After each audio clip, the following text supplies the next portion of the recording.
Welcome. Good to have everybody here. Greetings from a campground in Lynchburg, Virginia. My family and I are going on a 20-day tour to check out some colleges for my son and daughter, and that's where we are now. Okay, so first of all, I want to show you this great picture that Dustin sent me. He was one of the people that won the family-sized Count Chocula cereal box. Anyway, I love the picture and love the picture of the dog behind him there. So Dustin, thanks for sending that over. That made my day. Okay, so we're going to be talking about DevOps, and kind of a caveat is there's lots of things we could talk about in this space. So we're going to be kind of just introducing it and getting us thinking about it.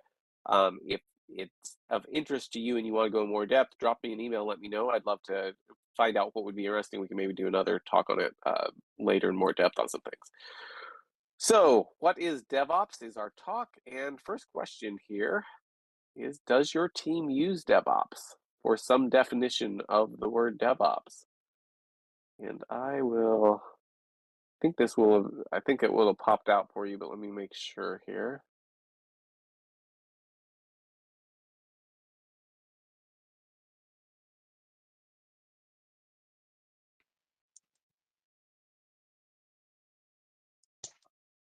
Okay, there. I think I just launched it for everybody, so hopefully you have it now.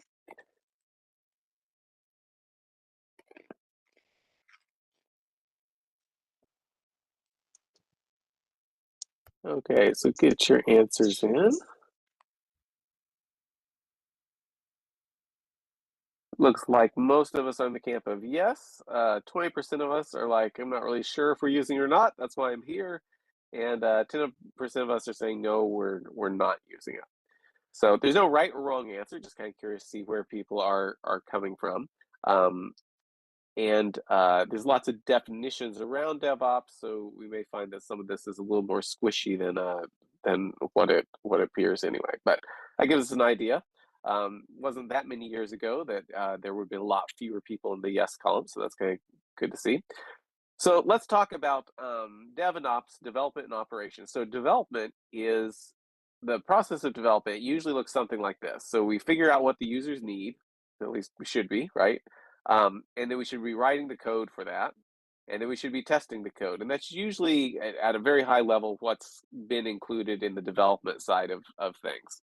On the other hand, operations has been kind of figuring out what the application needs, instead of what the user needs, figure out what the application needs, manage the infrastructure. So that could be ordering servers, creating network routes, setting up server infrastructure, plugging things in, all the things that you need to get the infrastructure into place, and then deploying the code that development created onto that infrastructure.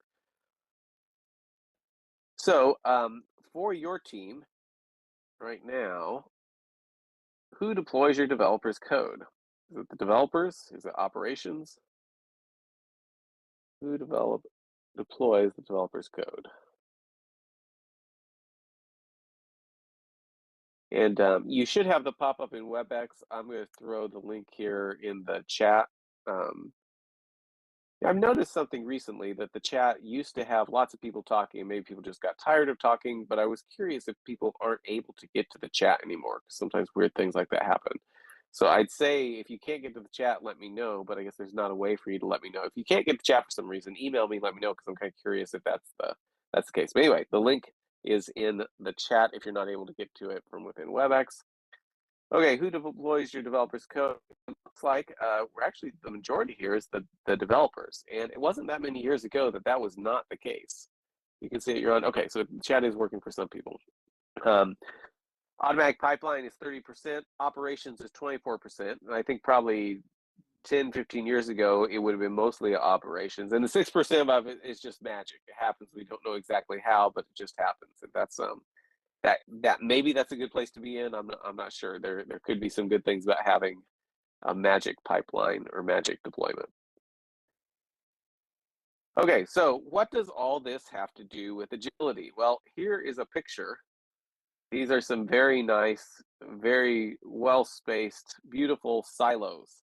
And a lot of what DevOps grew out of was situations where we had lots of silos trying to work in ways that weren't working with each other. So we maybe had the development silo, the testing silo, and the operations silo, and these were very separate, almost separate mini organizations. And so the development process would go ahead and create the code, get it work, develop what hopefully the user need, then hand it over to testing, and that would eventually get handed over to operations to deploy. And that was a typical cycle for many organizations. And it's even worse than this picture shows you, because here's we think of it maybe like this. You got the overall organization, then you've got development and operations. Um, but in a lot of places, you had something like this, or even worse, where under operations, you had the Linux side of the house and the Windows side of the house. And then even under the Linux side of the house, you had one group that would install apps and another group that would maintain the apps. And same thing for Windows. Um, I actually was working with a government agency one time, and they had a structure kind of like this, much more here, but kind of like this. And I asked, I said, why do you separate the people who install the apps from those that actually maintain the apps? Because the type of work they were doing was pretty similar. And the answer I was told was, so we can have more managers, because managers got paid more. And so if they separated those up as kind of separate areas, they were able to have managers over each area, and there was more opportunities for people to get manager pay. And it's not just operations, right? On the development side, we may have things like, the developers and the front end and back end and database and testers and the automation testers and UAT testers. And if all those things are independent silos, well, actually, just out of curiosity, does this look like anything in your organization? Does your organization look anything like this, or have you seen organizations that look something like this, where we've got all these different pieces, and they're very much in their own silo of how they're operating? You could give me a thumbs up if you've seen this before. Thumbs down if you haven't seen it before in the chat. Okay.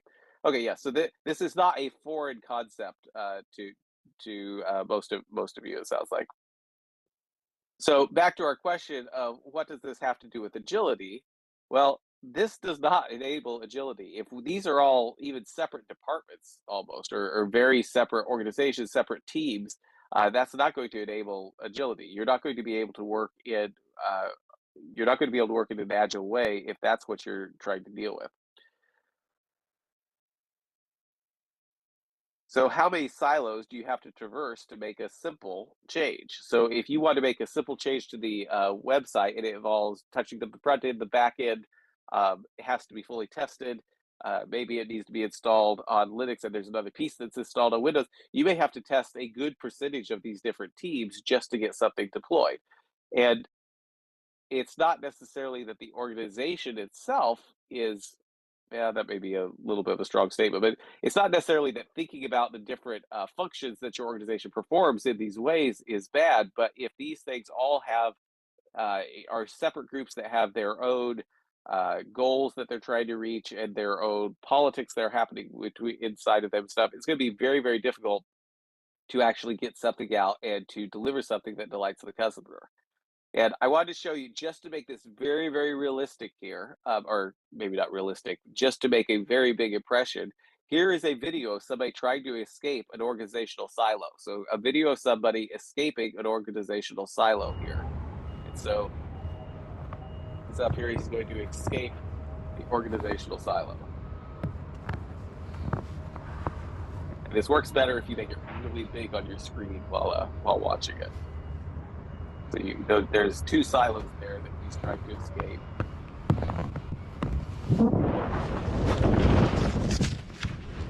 And we'll get a good view of the silos that he's just escaping up back there. So that's escaping from organizational. So just kind of little bit funny example of escaping from silos, but hopefully if it kind of puts your heart in your throat watching him jump off that will make it very memorable. The idea that silos are very it can be a very difficult thing to break out of that type of organization. There's a lot of inertia that happens when you've got these really, really complex organizations with all the different silos. So the previous video, does it increase your concern about silos, make silos seem not so bad, or has it convinced you to take up base jumping?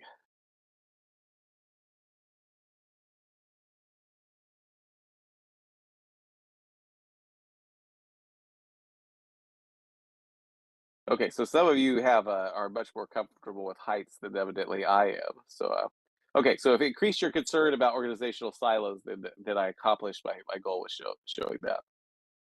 I see somebody put in the chat, Lynn put in the chat that having pipelines in lower environments, but due to separation of duties, developers cannot implement to production. Um, it's interesting. I was working with a government project that was really kind of on the leading edge of DevOps, one of the first projects in the Treasury to use DevOps for anything. And what that team ended up doing is the developers actually ended up building all the scripts that were needed for the people that had the separation of concerns to deploy, and made it just push buttons where they, so the separation of concerns was achieved, but it was done in a fully automated way to make sure that it was as easy for them as possible. And in that particular environment, that met the needs while making sure that we worked in a situation. Okay, so you're doing that too. Cool.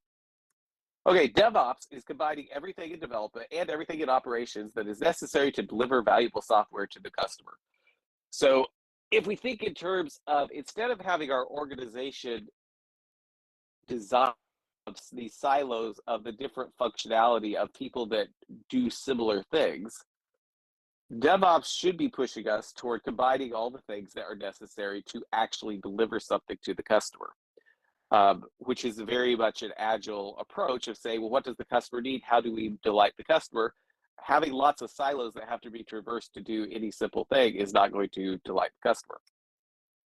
DevOps is more of a culture and philosophy than a set of practices. Now, there are a lot of practices, and we're not going to get really deep into the practices, because I think if you get too focused on the practices, it's very easy to do something and call it DevOps while completely undermining everything that's actually good and useful about DevOps. So, how does your organization, and this is mostly just for thought provoking, but just think about it for a minute and put it down. I think it might be interesting to see where our peers are. But how does your organization actually see DevOps? Do you see it as a set of practices? Do you see it as a philosophy? Is it a job title that people have? um, or is it just something you don't use? And there's no right or wrong answer here, but I think it's useful to think about how are we approaching DevOps, because these different ways of approaching DevOps are going to give us different results. If DevOps is just a job title we give people, but we don't actually change any, we make them a DevOps engineer or something like that, but we don't actually change the way the organization works, we're not really achieving the idea of merging dev and operations in ways to actually deliver value to the customer. And even on the set of practices, the practices can be very, very valuable. But if we get so focused on implementing the practices that of maybe using infrastructure as code and things like that, if that becomes such the focus that we don't ever stop and think about, are we actually enabling or increasing our ability to deliver for the customer? That might make us feel like we're achieving DevOps when we're actually not. Now, that doesn't mean that you don't want to have any of the practices. I'm just saying that where the focus is can matter in what type of results you get. So, for example, this was a conversation. My best recollection of a conversation was this captures the spirit of the conversation I had, where somebody was talking to me about, this is early in the days of DevOps, and they said, we really like what your team is doing with DevOps. And I said, thanks. Everyone has been working hard to break down silos and focus on delivery. I said, in fact, we like it so much that we're going to use DevOps organization wide. Like, that's great. They said, we'll be starting a new DevOps department next month. And what they were doing was basically creating a new silo. And this particular organization kind of evolved, and I think they actually did achieve some things. But the first result, or the first reaction to seeing a team that was being successful with DevOps, was to create a new department, where the team that we were working with, that they were referencing, that had done some really cool things, had completely obliterated, like completely flattened the structure and brought in everybody necessary to deliver things for the customer. Um, so this idea of starting a new department was the exact opposite of the reason they were seeing these results and saying, these results are really good. We want to do that. Let's create a new department, which was completely the opposite of the reason that they were actually seeing good results in that case.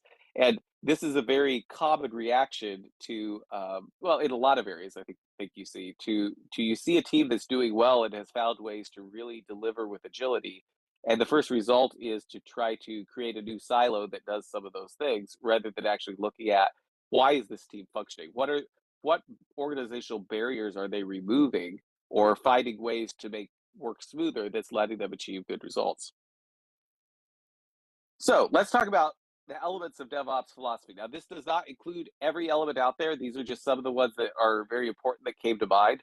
Um, and so we're going to go through these. There's a lot more here we could dig into, but this is the my presentations are iterative. So this is the first time with this presentation. So we think some of the high points here.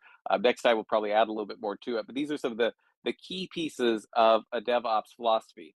And now notice there's going to be practices that will support these philosophies, but if we look at the philosophy and then find practices that support it, we will end up in a much better place than if we go find practices and then try to justify them with the philosophy. So a focus on rapid delivery.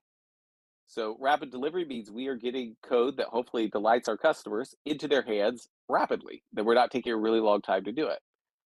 And a piece of this that I want to point out is that to do rapid delivery, you must be able to deliver in small increments. And that's easy to say, but let's look through at some of the implications of that because it requires a very different way of thinking about delivery.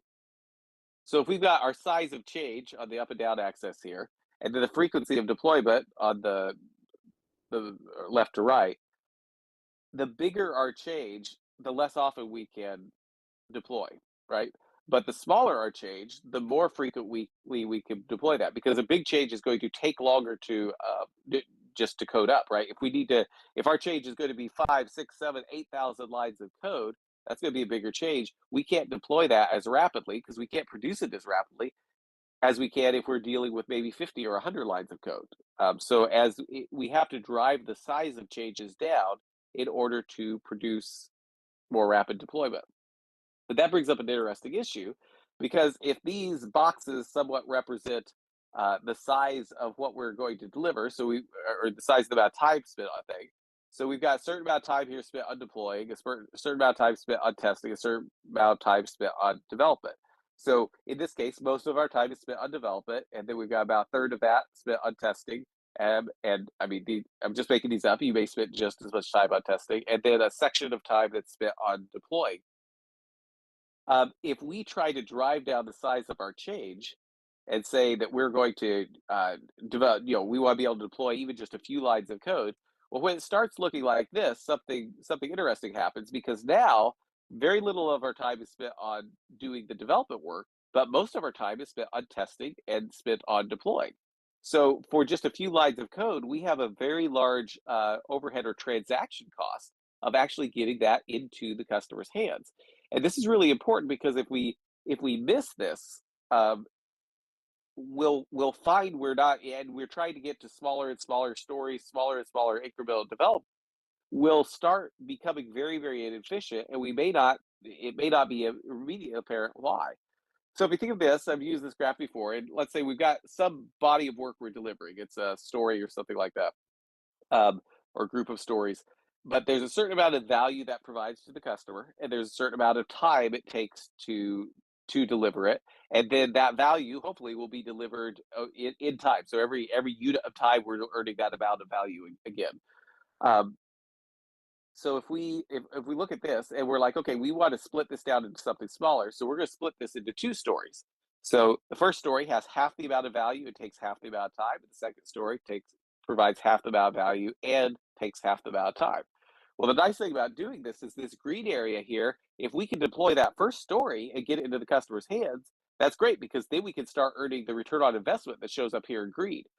That could be stuff that could be where the customer is starting to actually use it and benefit from it. So that's great. But if you notice, what I left out here is the time spent deploying. And it could be time spent testing too.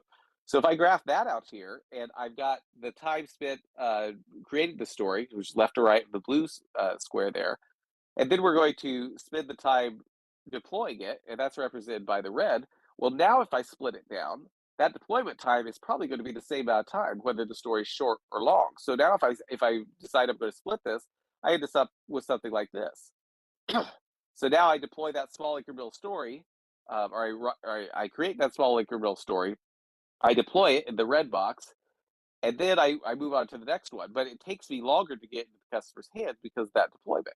So splitting the stories in this case actually doubles the deployment overhead. And if that deployment overhead is approaching the size of the story or requires about as much work as the story, like it does in this particular diagram, I'm going to create lots of inefficiencies. And this diagram right here is why we got to the point, or this is the pressure that's usually exerted on teams to not deliver smaller increments because there's all this overhead that happens as part of delivering the story.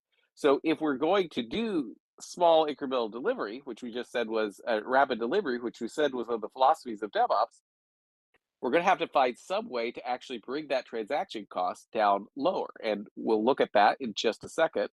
Um, but first, I ask you, how would you describe the deployment overhead in your organization? Is it so small that it's irrelevant, small but still big enough that it isn't worth making stories too small? Each deployment requires several hours by several people, or each deployment requires days worth of effort. So fill that out. I'll be right back here.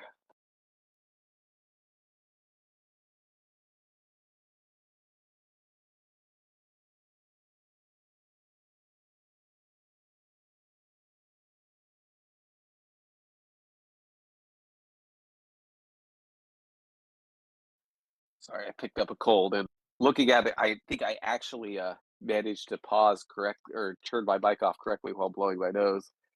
I had an interesting situation one time where I was on this talk with a bunch of people and I needed to blow my nose. So I'm on video conference with a bunch of people. I wasn't actually talking. I was like, well, I've got a great idea. I will I was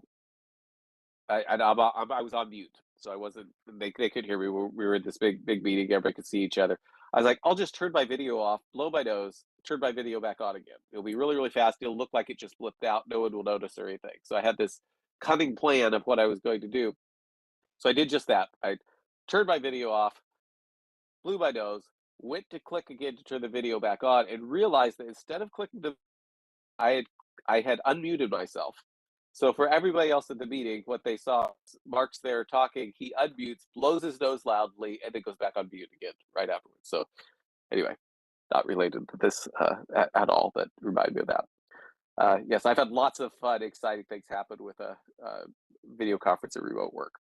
Okay, so each deployment requires several hours by several people is the top thing here. And that's, that may be a great improvement forward. It may be that several years ago you guys were spending weeks deploying stuff. So that might be very good improvement. But if you think about it, each deployment requires several hours by several people, you're now going to have there's a certain size story that you're not going to be able to deliver things rapidly because of that overhead cost. And you're not going to be able to deliver something smaller because of that overhead cost. So you that's an area that you can invest in that will let you, and that's what part of the philosophy is DevOps is investing in automating those things so it requires hardly any time at all. So your transaction cost is really low. And listen, the second thing was each deployment requires days of effort, small but still big enough that isn't worth making stories too small. And we've got 10% that says so small it's irrelevant, and that's awesome. Now, depending on your organization, there may be if your company has a great way to sort and find and discover cat videos, there may be less organizational and overhead involved. So you may be able to make it so small that it's irrelevant. My experience has been in working with even organizations like the Treasury is there is usually a huge amount that you could do um, to automate to automate things while still meeting all the requirements. Now, with the cat video, you're deploying every 11 seconds. You can deploy in 11 seconds or something like that. And with a system that's, for the US government or Treasury or something like that, that system actually, once you make a change, it takes 2 hours to go through the process. That's still small enough to start becoming irrelevant, especially if it's automated to the point that you're not having to sit and have people manually do things that are error prone. So that's a piece of this as well. Okay, so that brings us to this idea of DevOps philosophy, prioritizing investments in automation. And so I broke out a tablet to illustrate this. Hopefully you guys are enjoying my artwork here. So let's say there's a truck that can bring water. and you got a house, and the truck's going to bring water to your house, and there's a cost associated with trying to with delivering that water. So you're buying the water, they're bringing it to the house, and you're paying that transaction fee and bringing the water to the house. And in this case, it's you're bringing in thousands of gallons of water or something like that. So the transaction fee per gallon is pretty low. They bring it to your house because evidently you don't have plumbing or something like that. Okay, so if you want to go to smaller sizes, in this case, you want that truck bringing as much stuff as it can. You only want to make a truck trip when you're bringing as much water as you possibly can bring with it, because there's a big cost in paying for that truck to come to your house. If you start looking at delivering smaller batches and say, okay, I want to be delivered one bottle of water. Well, the transaction cost of that truck coming to your house is still going to be really, really high, right? You're still paying all that mileage for the truck. Yeah, maybe it's a little bit less gas because the it's less gas because the truck's not pulling, it doesn't have as much of a load, but the transaction cost of getting that to your house is really, really high. On the other hand, if you were to hook yourself up to city water, you now could get just the bottle of water that you need when you want it, because we've now created an automated system to have water on demand. There's no need to the truck could go away, right? We don't have that large transaction cost because we've invested in this infrastructure. And once that infrastructure is there, there's no for practical purposes, there's no additional cost for the delivery of the water. Yes, you're paying for the water, but the investment in the pipes that bring it to your house aren't like the truck, to where you're having to pay hundreds of dollars for the truck to bring you water every single time.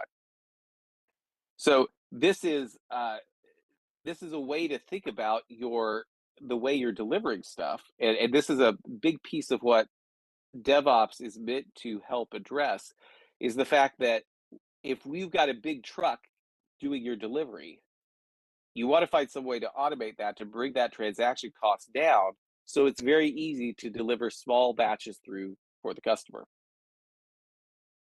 So, question about Mark's artwork: does it hurt your eyes? Is awesome? Is functional? Or could benefit from lessons from your fifth grader? So, how do you feel about Mark's artwork here?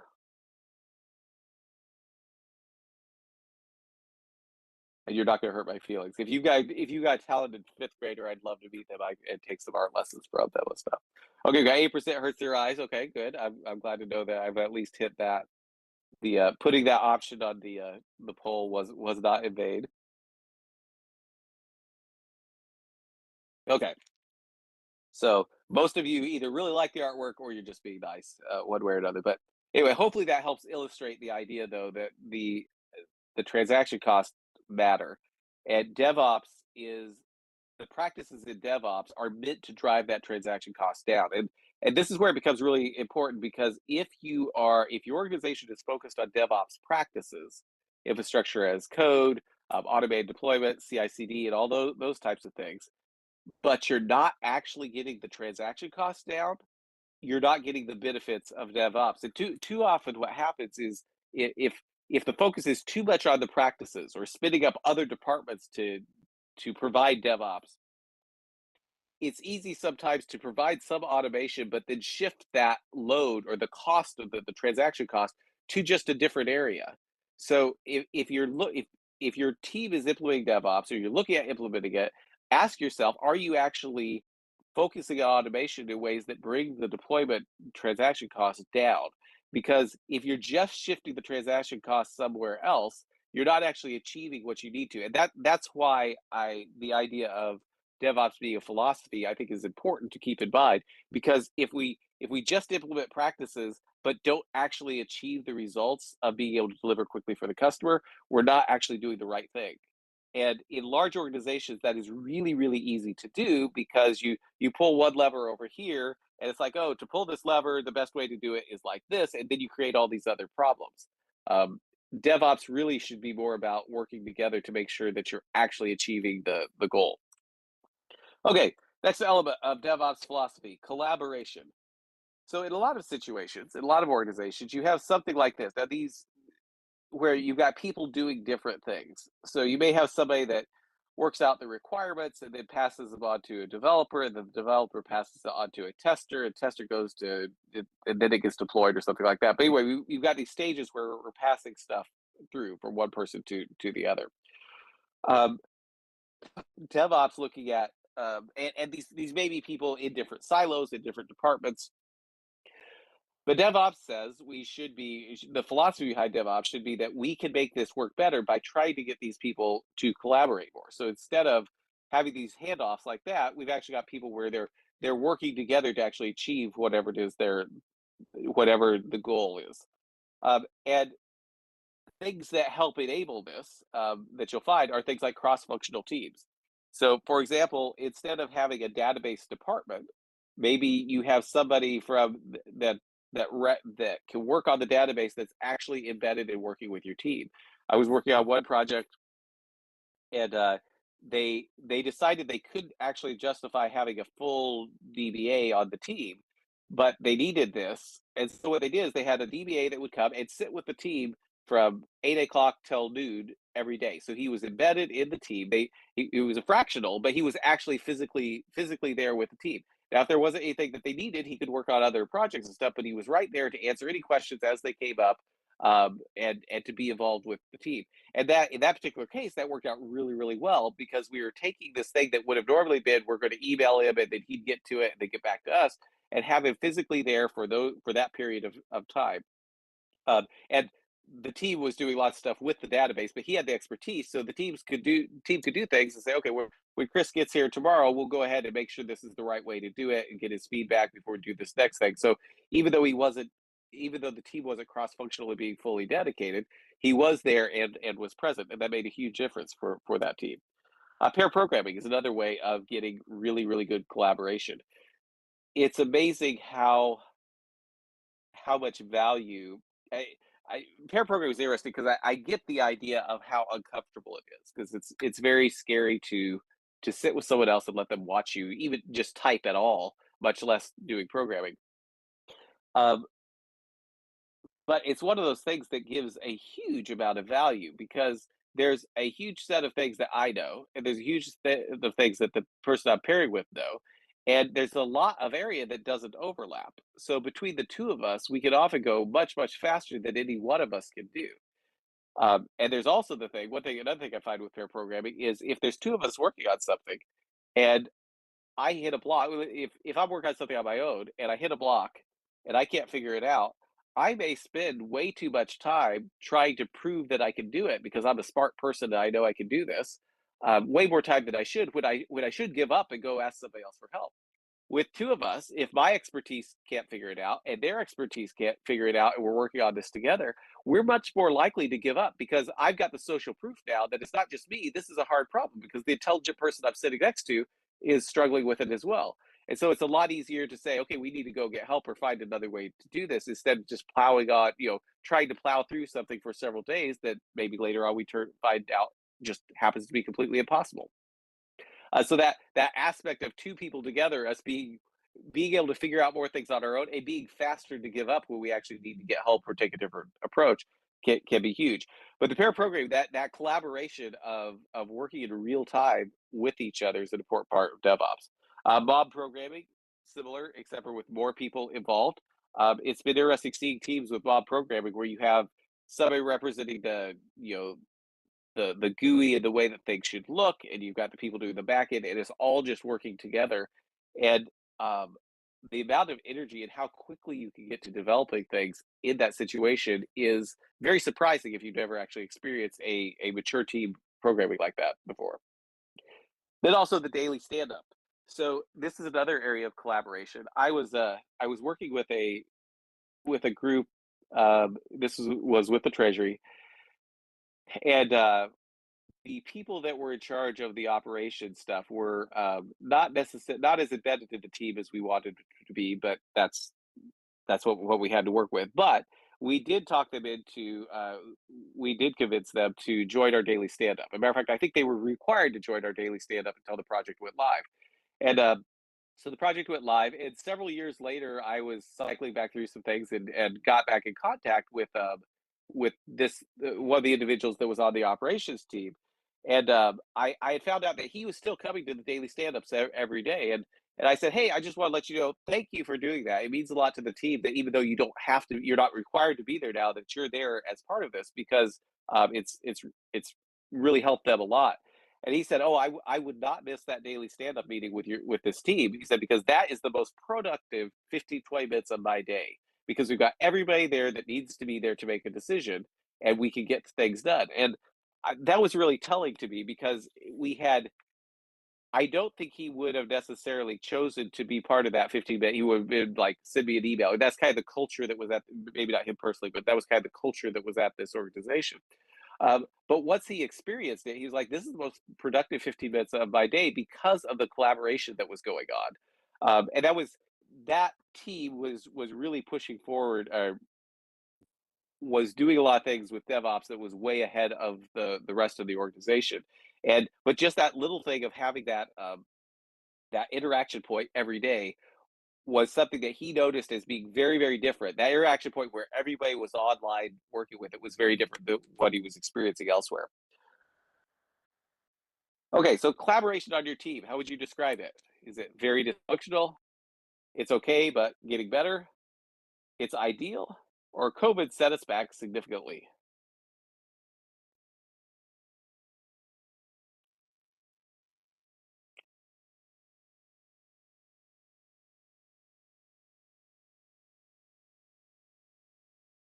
I think it's been interesting to see kind of with COVID and also the big push to return to work. Um, I think COVID was an opportunity that a lot of that I think there were a lot of opportunities squandered in the work from home stuff, and I think a lot of organizations are looking to bring people back in. One thing because I think it's kind of highlighted that management doesn't real oftentimes management doesn't have a good way of really understanding what people are producing. Um, but I've seen teams that really embraced doing online virtual team rooms, and they created an environment where managers and stuff could just jump in anytime and see what was going on and interact with the team. And it was very easy to see what they were, how they were producing. But I think that was kind of the exception and not the norm. So I feel like there may have been opportunities squandered in COVID to make for collaboration at a distance. Put it that way. And Mike saying that COVID helped boost our DevOps practices. So that's pretty cool. That's a good thing to hear. So most of us are in the camp of the collaboration is okay, but it is getting better, which is great, right? If you're making incremental progress in the way that you're collaborating, that's the right thing to have happening, right? So that's great. 20% are saying the collaboration is ideal, so that's awesome too. Okay, what are the elements of DevOps philosophy?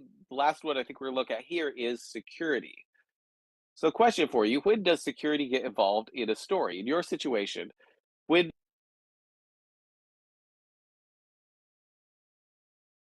and having conversations with your developers, is it before the story is started? Is it while the story is being written? After the story is completed? Or when we are ready to deploy the story?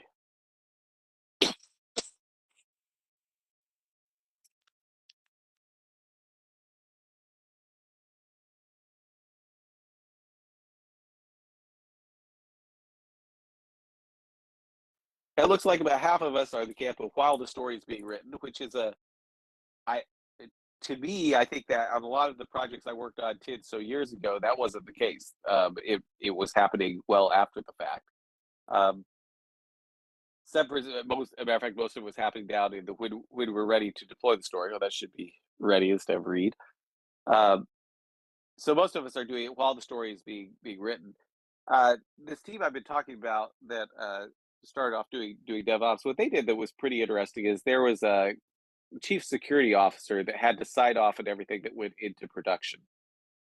And so typically what would happen is they would in the part of the treasury we were working with is they would write code and get everything done, and then they'd go give it to chief security officer, who would sometimes look at the code, try to understand what it does, and weeks later would finally sign off on it, and then it could be deployed. And the chief security officer looking at it I'm sorry, it wasn't chief security officer. It was a different title for it. It was a security officer that was looking at and had to sign off on it. But in looking at it, they didn't really have a lot of context for what was going on. And so what this team did is they said, "Hey, you know what? Usually, if under the way that we've been working, we would give you all this code, and you'd look at it, and it probably wouldn't have a lot of context to it. You wouldn't know what we were trying to do, and we're not going to get the feedback that we need to change things ahead of time." So kind of, I've actually got this diagrammed all out. So let me show you what we've got here. So in a lot of situations, we had this where somebody is basically saying, let's write 6 months worth of code and then ask security how we should have built it. Person said, yes, great idea.